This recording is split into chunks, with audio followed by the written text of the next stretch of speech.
Yep, it's cheesy selfie time again. And in case you woke up this morning and you thought, is it Riga? Am I in Vilnius? God, did I ever leave Warsaw? Good job they've got big signs here to remind you exactly where you are. K is for Kaunas. As you can see from our map, this bridge runs over the River Neris, and this bridge marks the coming together of two communities in a way. Although the Jewish community did live in the centre, free to do so, before the Second World War and the German occupation for a brief but tragically, horrifically murderous period of history in Lithuania. The Jewish community were rounded up and forced over the bridge, if they didn't already live on that side of the River Neris, into a ghetto. We know the story, how that ends. Can it have happened so recently? Sadly, yes indeed. If I felt as though I was running on full battery today, I would be walking across the bridge, heading up and over and seeking out a piece of street art called the Ghetto Gates. But I've had 4 nights of limited sleep, 3 of which are nobody's fault, all down to whatever's going on in my head. I don't know why, but things are just waking me up, and I'm just feeling like I'm running on a lower energy, you know? So that walk I will take on my next visit to Kaunas. Therefore, I'm just going to have a lazy walk now. I'll be back at the ranch soon enough, probably in an hour or 2. I will then sort of call it a day from the point of view of being a tourist. But while I'm here, there are a few other things that I might as well film. One of which is Kaunas Castle. You may or may not know that Kaunas has a castle. We're now looking at it, and it's wee. It's a baby castle.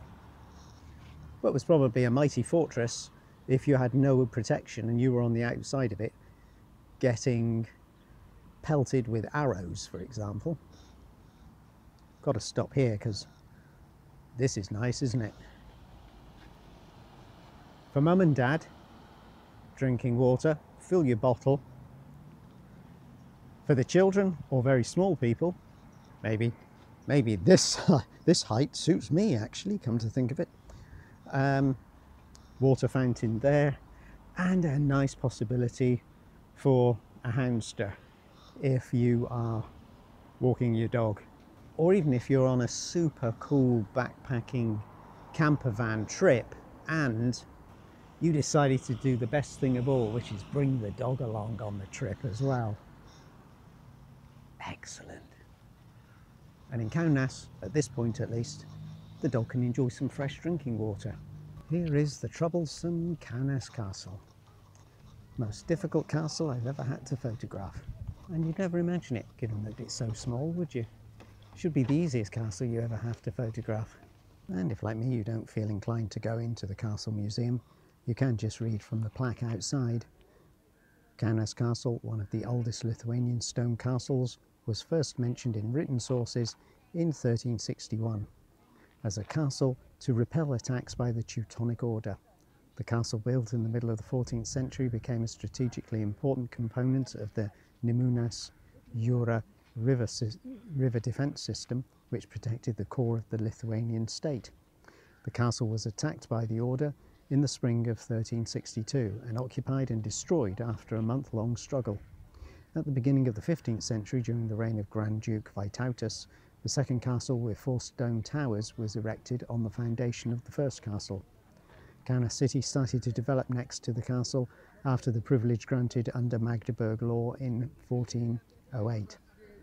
Eventually the castle lost its strategic importance. The headquarters of the Elder of Kaunas and a prison were housed there. In the 16th century, an artillery bastion was built near its southeast tower.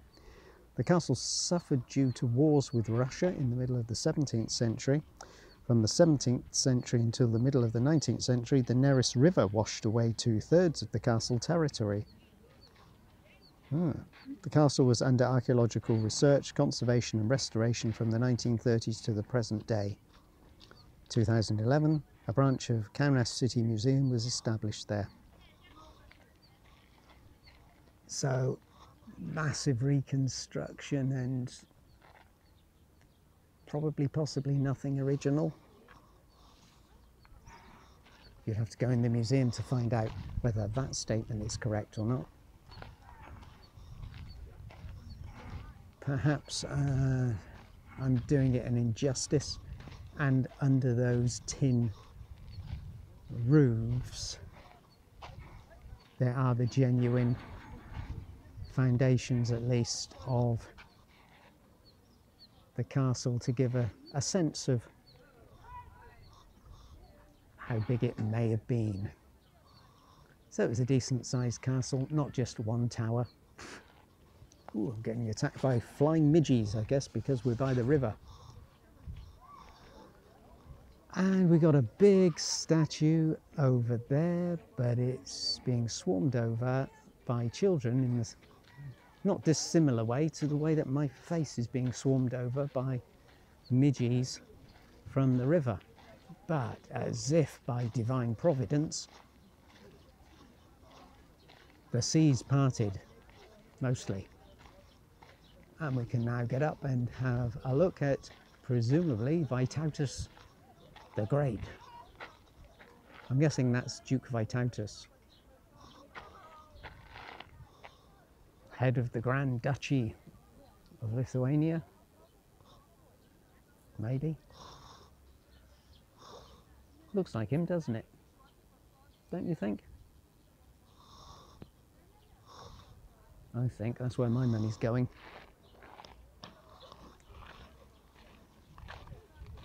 Will we get confirmation down here? No, because it's lots of stuff about current people in seats of office. And is there a name around the outside?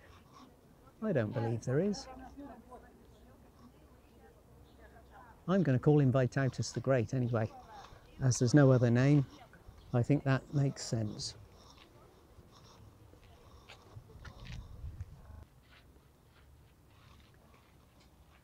Here are the working hours of the Kaunas Castle Museum.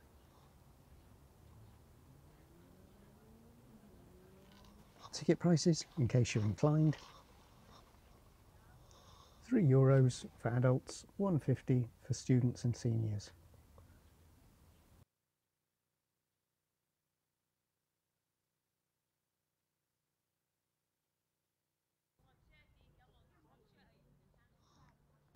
We've had a wise old man in a mural. Now what we've got is young man. Vytautas Magnus. Vytautas the Great. Grand Duke of Lithuania, elected King of Czechia. But only for 1 year, it seems. How curious.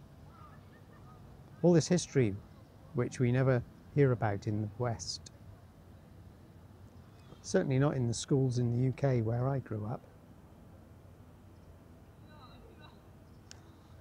A rich history indeed. The monument was built in High Panimoon, whatever that means, in 1932. The sculptor, Vincas Grybas. Mr. Mushroom, Grybas. And this is what all that fuss is about.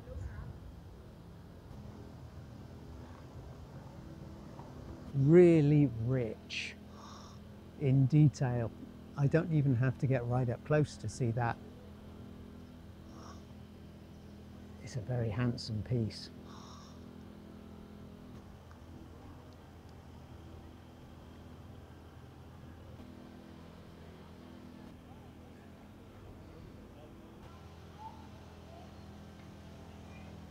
Stonking fine sculptures.